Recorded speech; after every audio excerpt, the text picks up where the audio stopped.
നമസ്കാരം. മലയാളി വാർത്ത ഇൻസൈഡിലേക്ക് സ്വാഗതം. 102 എണ്ണത്തിനെ നിയമസഭയിലേക്ക് വിട്ട ജനങ്ങളൊടുവിൽ പടിവിട്ടികൾ. ഇപ്പോഴിതാ അവരിൽ ഭൂരിപക്ഷവും പറയുന്നു ആ 102 പേരും മരവാഴകളാണ്. ഇവിടെ മുഖ്യമന്ത്രിയാകണമെങ്കിൽ മറ്റൊരാളെ ഇങ്ങോട്ടേക്ക് കൂട്ടിക്കൊണ്ടുവരണം. അയാളെ വീണ്ടും ഉപതെരഞ്ഞെടുപ്പിൽ മത്സരിപ്പിച്ച് വിജയിപ്പിക്കണം. കെ.സി. വേണുഗോപാലിനെ ഉപതെരഞ്ഞെടുപ്പിലൂടെ വിജയിപ്പിക്കണമെങ്കിൽ കേരളം അഭിമുഖീകരിക്കേണ്ടത് 2 ഉപതെരഞ്ഞെടുപ്പുകൾ. ഒരു 10-15 കോടി രൂപ നഷ്ടം ഖജനാവിൽ നിന്ന്, അതും ജനങ്ങളുടെ അണ്ണാക്കിൽ കൊടുക്കുന്ന പരിപാടി. തെരുവിലാവട്ടെ കോൺഗ്രസ് ഇരുചേരികളായി തിരിഞ്ഞു നിന്ന് പോർ വിളിക്കുന്നു. സമുദായത്തിൻ്റെ പേരിൽ വലിയ ചേരിതിരിവ്. ഒരു കൂട്ടർ പറയുന്നത് സതീശൻ ജമാഅത്ത് സ്പോൺസർ ചെയ്യുന്ന സ്ഥാനാർത്ഥിയെന്ന്. സതീശൻ പക്ഷം പറയുന്നു കെ.സിയെ കെട്ടിയിറക്കി മുഖ്യമന്ത്രിയാക്കേണ്ട. ഹൈക്കമാൻഡ് ലോ കമാൻഡ് ഇവിടെ വിയർക്കുന്നു. എം.എൽ.എമാരുടെ ഭൂരിപക്ഷമാണോ, ഘടകകക്ഷികളുടെ നിലപാടാണോ, ലീഗിൻ്റെ വാശിയാണോ, ജനത്തിൻ്റെ തീരുമാനമാണോ? ഏതാണ് ഹൈക്കമാൻഡ് അംഗീകരിക്കാൻ പോകുന്നത്? ഈ ചോദ്യമാണ് രാഹുൽ ഗാന്ധി ഇനി കുഴപ്പിക്കുന്നതും. രാഹുൽ ഗാന്ധി ഒരു മരമണ്ടനാണോ എന്ന് കേരളത്തിലെ കോൺഗ്രസ് പ്രവർത്തകർ ചോദിക്കുന്നു. നേരത്തെ രാഹുൽ ഗാന്ധി കേരളത്തിൽ പ്രസംഗിക്കാൻ എത്തുന്ന സ്ഥലങ്ങളിലൊക്കെ കെ.സിക്ക് അനുകൂലമായ വലിയ ആരവങ്ങൾ കേൾക്കാം. ഇതൊരു സ്പോൺസേഡ് പരിപാടിയാണ് എന്ന് മനസ്സിലാക്കാനുള്ള ബുദ്ധി അന്നും രാഹുൽ ഗാന്ധിക്ക് ഉണ്ടായിരുന്നില്ലേ? ഇതൊരു ചെറിയ കളിയല്ല രാഹുലെ എന്ന് കേരളത്തിലെ കോൺഗ്രസ് പ്രവർത്തകർ പറയുന്നു. ഇത് കേരളമാണ്. ഇന്ത്യ മുഴുവൻ ബി.ജെ.പിയെ ചേർത്ത് പിടിച്ചപ്പോൾ സഖ്യപർവ്വതത്തിനിപ്പുറം കോൺഗ്രസിനെ സംരക്ഷിച്ച കേരളം, രാഹുൽ ഗാന്ധിയെ പൊന്നുപോലെ വിജയിപ്പിച്ച കേരളം, രാഹുൽ രാജിവെച്ച് സഹോദരി പ്രിയങ്കയെ നിർത്തിയപ്പോൾ അവരെയും വിജയിപ്പിച്ച് കോൺഗ്രസിൻ്റെ നട്ടെല്ലുയർത്തിയ കേരളം. ഇവിടെ രാഹുൽ ഗാന്ധി തിരിച്ചറിയേണ്ട ചില സത്യങ്ങളുണ്ട്. കേരളത്തിലെ ജനങ്ങൾ സ്വർണ്ണത്താലത്തിൽ വെച്ച് 102 സീറ്റുകൾ നിങ്ങളുടെ കയ്യിൽ സമർപ്പിച്ചത് രാഹുൽ ഗാന്ധിയുടെയോ മറ്റേതെങ്കിലും നേതാക്കളുടെയോ മഹാത്മ്യം കണ്ടല്ല. ജനങ്ങൾക്ക് മുന്നിൽ പിണറായി വിജയനോടുള്ള പുച്ഛവും വെറുപ്പും അത് മാത്രമായിരുന്നു. അതേ വെറുപ്പ് ഇപ്പോൾ UDF-ന് മേൽ തെറിച്ചു തുടങ്ങി. ഡൽഹിയിൽ നിന്ന് കെ.സി. വേണുഗോപാൽ ഇങ്ങോട്ടേക്ക് കയറിൽ തൂങ്ങിയിറങ്ങിയാൽ ജനം വീണ്ടും തെരുവിലിറങ്ങും.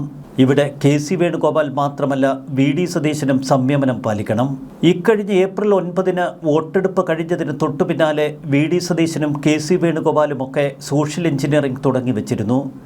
സമൂഹ മാധ്യമങ്ങളിൽ വലിയ പോസ്റ്ററുകളും സതീശനും കെ.സിക്ക് അനുകൂലമായ ചില നീക്കങ്ങളുമൊക്കെ ശക്തമാക്കി. ഈ സോഷ്യൽ എഞ്ചിനീയറിംഗ് ടീം തയ്യാറാക്കിയ പോസ്റ്ററുകൾ പിന്നീട് സോഷ്യൽ മീഡിയയിൽ പറന്നു. ആ വൈറൽ പോസ്റ്റുകളാണ് ഇപ്പോൾ സമൂഹ മാധ്യമങ്ങളിൽ പലരും ഷെയർ ചെയ്യുന്നത്. സോഷ്യൽ മീഡിയയിൽ നിങ്ങൾ തുടങ്ങിവെച്ച പോര് ഇപ്പോൾ തെരുവിലേക്ക് നീണ്ടു. നിങ്ങൾ കൊളുത്തിയ അഗ്നി ജനങ്ങളുടെ നെഞ്ചിൽ തീയായി. ജനം ജയിപ്പിച്ചു വിട്ട 102 പോരാ, മറ്റൊരാളെ ഇങ്ങോട്ടേക്ക് കെട്ടിയിറക്കുമെന്ന് നിങ്ങൾ പ്രഖ്യാപിച്ചപ്പോൾ അത് ജനങ്ങളോടുള്ള വെല്ലുവിളിയായി.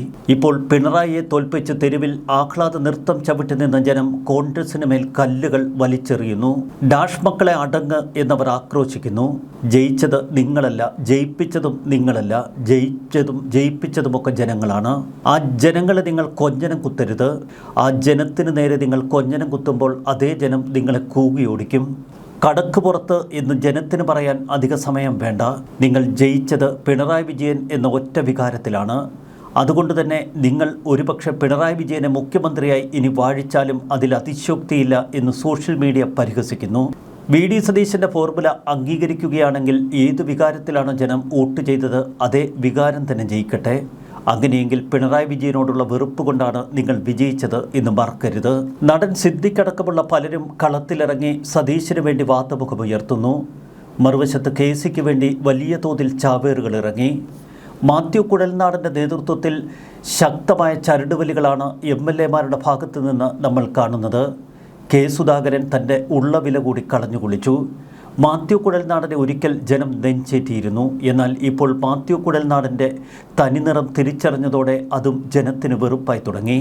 വി.ഡി. സതീശൻ എന്ന നേതാവിനെ ജനം ഏറെ ഇഷ്ടപ്പെട്ടിരുന്നു എന്നത് വ്യക്തമാണ്. എന്നാൽ വി.ഡി. സതീശന് മേൽ ചൊരിയുന്ന അമിത ആവേശം അദ്ദേഹത്തിന് തന്നെ വിനയാകും. വി.ഡിയും രമേശ് ചെന്നിത്തലയും ഒക്കെ ചേർന്ന ഒരു രാഷ്ട്രീയ പക്വതയാണ് കേരളം പ്രതീക്ഷിക്കുന്നത്. നിങ്ങൾ രണ്ടുപേരും ഒരുമിച്ച് ചേർന്ന് കെ.സി. വേണുഗോപാലിനെ പടിക്ക് പുറത്തു നിർത്തിയാലും അതിന് കോൺഗ്രസ് പ്രവർത്തകർ അനുവാദം നൽകും. ഒരു വശത്ത് രമേശ് ചെന്നിത്തലയുടെ സീനിയോറിറ്റി, മറുവശത്ത് വി.ഡി. സതീശൻ്റെ വിപ്ലവ വീര്യം. ഏത് ജയിക്കും ഏത് തോൽക്കും എന്നിടത്തല്ല, എങ്ങനെ നിങ്ങൾ ഈ പ്രശ്നം പരിഹരിക്കും എന്നിടത്താണ് നേതാക്കളുടെ മഹാത്മ്യം.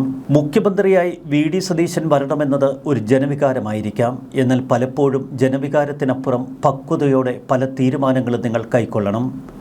വി.ഡി. സതീശനും രമേശ് ചെന്നിത്തലയ്ക്കും ഒരിക്കലും ദോഷം വരാത്തൊരു ഫോർമുല അതാണ് ഹൈക്കമാൻഡ് തയ്യാറാക്കേണ്ടത്.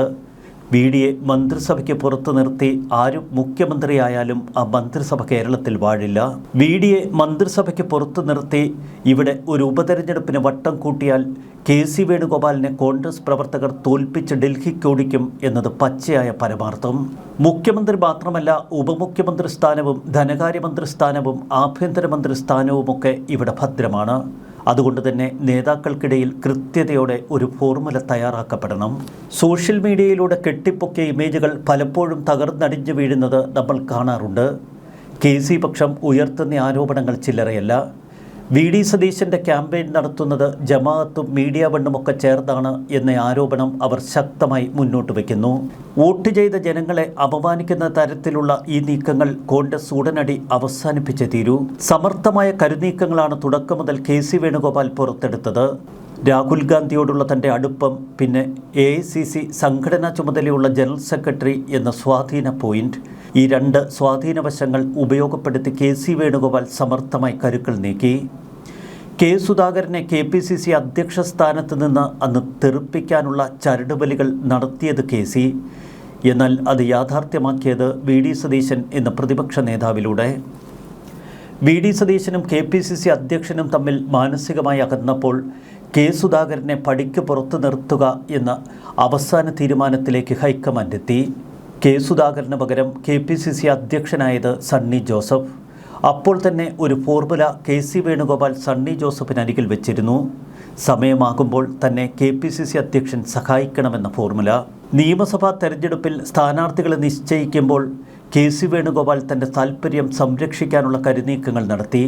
അതാവട്ടെ തികച്ചും സമർത്ഥമായി. താൻ കേരളത്തിൽ മുഖ്യമന്ത്രിയാകാനില്ല എന്ന പൊതുപ്രതീതി സൃഷ്ടിച്ചുകൊണ്ടായിരുന്നു കെ.സിയുടെ കരുനീക്കങ്ങൾ. അതുകൊണ്ട് തന്നെ ആ ഘട്ടത്തിൽ അത്രയേറെ രമേശ് ചെന്നിത്തലയും വി.ഡി. സതീശനും കെ.സിയെ സംശയിച്ചതുമില്ല. കെ.സിയുടെ താൽപ്പര്യങ്ങൾക്ക് അനുസൃതമായ സ്ഥാനാർത്ഥി പട്ടിക ഇവിടെ രൂപീകരിച്ചു. തുടർന്ന് കേരളത്തിലേക്കുള്ള ഫണ്ടൊക്കെ കേരളത്തിൽ മത്സരത്തിനെത്തിച്ചത് തൻ്റെ ക്രെഡിറ്റിലാണ് എന്ന് കെ.സി. വേണുഗോപാൽ സ്ഥാനാർത്ഥികളെ പറഞ്ഞു മനസ്സിലാക്കി. ഹിമാചലിൽ നിന്ന്, തെലങ്കാനയിൽ നിന്ന്, കർണാടകയിൽ നിന്ന് കോടികളാണ് കേരളത്തിലേക്ക് ഒഴുകിയത്. ഓരോ സ്ഥാനാർത്ഥിക്കും 1.5 കോടി രൂപ വീതം എണ്ണിക്കൊടുത്തുകൊണ്ട് കെ.സി ഫണ്ടിൻ്റെ കുറവിൽ നിങ്ങൾ തോൽക്കരുത് എന്നവരോട് പറഞ്ഞു. ഇതോടെ സ്ഥാനാർത്ഥികൾക്ക് അന്ധമായ ആരാധനയായി കെ.സി. വേണുഗോപാലിനോട്. ജോസഫ് വാഴയ്ക്കൻ്റെ സീറ്റ് മുമ്പൊരിക്കൽ മാത്യു കുഴൽനാടന് നൽകി മൂവാറ്റുപുഴ നിയമസഭാ മണ്ഡലം മാത്യു കുഴൽനാടനെ ഏൽപ്പിച്ചതിന് പിന്നിൽ കെ.സി. വേണുഗോപാലിൻ്റെ തന്ത്രങ്ങളായിരുന്നു. ഇതോടെ മാത്യു കുഴൽനാടനും കെ.സി പക്ഷത്ത് കട്ടയ്ക്ക് നിന്നു. കോൺഗ്രസിൻ്റെ തൻ്റെ സ്വാധീന ശക്തി ഉപയോഗിച്ച് കേരളത്തിൽ നിർണായകമായ ചരടുവലികൾ നടത്തി. ഒടുവിൽ ഏറ്റവും നിർണായക നീക്കങ്ങൾക്കൊടുവിൽ മുഖ്യമന്ത്രി സ്ഥാനത്തേക്ക് താൻ തന്നെ എന്ന് കെ.സി. വേണുഗോപാൽ ഉറപ്പിച്ചു. പിന്നീട് കേരളം കണ്ടത് അതിസമർത്ഥമായ കരുനീക്കങ്ങൾ. എന്നാൽ ഈ കരുനീക്കങ്ങൾക്കപ്പുറം കേരളത്തിലെ ജനമനസ്സ് കാണാൻ കെ.സി. വേണുഗോപാലിന് കഴിഞ്ഞില്ല. അവിടെയാണ് കെ.സി എന്ന വലിയ നേതാവിന് ഇടർച്ച വന്നിരിക്കുന്നത്. MLA-മാരുടെ എണ്ണത്തിലല്ല, ജനകോടികളുടെ വിശ്വാസത്തിലാണ് ആത്യന്തിക വിജയം എന്ന് കെ.സി പലപ്പോഴും മറക്കുന്നു. ഡൽഹിയിൽ നിന്ന് കേരളത്തിലെത്തി ജനങ്ങൾ തോൽപ്പിക്കപ്പെടാൻ ഒരു സന്ദർഭത്തിന് കെ.സി. വേണുഗോപാൽ നിന്നുകൊടുക്കരുത്. കിങ്ങല്ല, കിങ് മേക്കർ ആകാനായിരുന്നു നിങ്ങൾ ശ്രമിക്കേണ്ടത്. വി.ഡി. സതീശനെ നിലപാടുകളുടെ രാജകുമാരൻ എന്നാണ് സതീശൻ പക്ഷം വിശേഷിപ്പിക്കുന്നത്. എന്നാൽ സതീശനൊരു പ്രത്യേകതയുണ്ട്. താൻ പിടിച്ച മുയലിന് 3 കൊമ്പ് എന്നതാണ് പലപ്പോഴും സതീശൻ്റെ നിലപാട്. കർക്കശക്കാരനായ സതീശനെ പലരും ഭയക്കുന്നു. SNDPയോടും NSSനോടുമൊക്കെ അകലം പാലിക്കുന്ന വി.ഡി. സതീശനെ മുസ്ലിം ലീഗും പാണക്കാട് കുടുംബവുമൊക്കെ ഏറെ സ്നേഹിക്കുന്നു. ജമാഅത്തിൻ്റെയും മീഡിയ വണ്ണിൻ്റെയും പിന്തുണ സതീശനുണ്ട് എന്നത് വ്യക്തമാണ്. എന്നാൽ അതിലപ്പുറം NSSും SNDPയും മറ്റ് സമുദായ സംഘടനകളുമായും സമവായം പുലർത്തുന്ന രമേശ് ചെന്നിത്തല തന്നെയാണ് ഇത്തരമൊരു സാഹചര്യത്തിൽ കേരളത്തിൻ്റെ മുഖ്യമന്ത്രി കസേരയിൽ അനുയോജ്യൻ എന്ന് രമേശ് ചെന്നിത്തല പക്ഷം പറയുന്നു. നാണക്കേടിൻ്റെ പരകോടിയിലേക്ക് ഇപ്പോൾ കേരളത്തിലെ കോൺഗ്രസ് സംഘടന പതിച്ചിരിക്കുന്നു. കടക്കുപുറത്ത് എന്ന് ജനം പറയുന്നതിന് മുൻപ് നിങ്ങൾ ഈ പ്രശ്നം അവസാനിപ്പിച്ച് ജനങ്ങളോട് മാന്യത കാട്ടൂ. അതുമാത്രമാണ് രാഷ്ട്രീയ കേരളത്തിന് നിങ്ങളോട് പറയാനുള്ളത്. മുഖ്യമന്ത്രി കസേരയ്ക്ക് വേണ്ടിയുള്ള ഈ കടുപിടി വീണ്ടും നിങ്ങളെ അപഹാസ്യരാക്കും. 2016 അന്ന് തകർന്നടിഞ്ഞ UDF മന്ത്രിസഭയെ നോക്കി ജനങ്ങൾ നെടുവീർപ്പിട്ടിരുന്നു. അതിൻ്റെ ഭാഗമായിരുന്നു പിന്നീട് LDF സർക്കാരിൻ്റെ അധികാരവാഴ്ച. പിണറായി വിജയൻ വളർന്നതും പിണറായി വിജയനിലെ ധാർഷ്ട്യക്കാരനുദിച്ചതുമൊക്കെ UDFിൻ്റെ വീഴ്ചയിൽ നിന്ന്. ഭയാനകമായ ആ ഓർമ്മപ്പെടുത്തൽ തന്നെയാണ് ഇപ്പോൾ UDF നേതാക്കളുടെ മുന്നിലേക്ക് നമുക്ക് പറയാനുള്ളത്. ഘടകകക്ഷികളുടെ ഇഷ്ടക്കാരനോ ജനങ്ങളുടെ ഇഷ്ടക്കാരനോ ആരാണ് കേരളത്തിൽ വമ്പൻ? അതുതന്നെയാണ് ജനങ്ങൾ മുന്നോട്ട് വയ്ക്കുന്ന ഏറ്റവും വലിയ ചോദ്യം. കോൺഗ്രസ് ഒരു സമവായത്തിലെത്തി ഈ പൊട്ടിത്തെറിയിൽ നിന്ന് പാർട്ടിയെ സംരക്ഷിക്കൂ, അതിനുള്ള ആർജവം രാഹുൽ ഗാന്ധിക്കുണ്ടോ എന്നത് മാത്രമാണ് കാലഘട്ടം മുന്നോട്ട് വയ്ക്കുന്ന ഏറ്റവും വലിയ ചോദ്യം. കാത്തിരുന്ന് കാണാം. ന്യൂസ് ഡെസ്ക് മലയാളി വാർത്ത ഇൻസൈഡ്.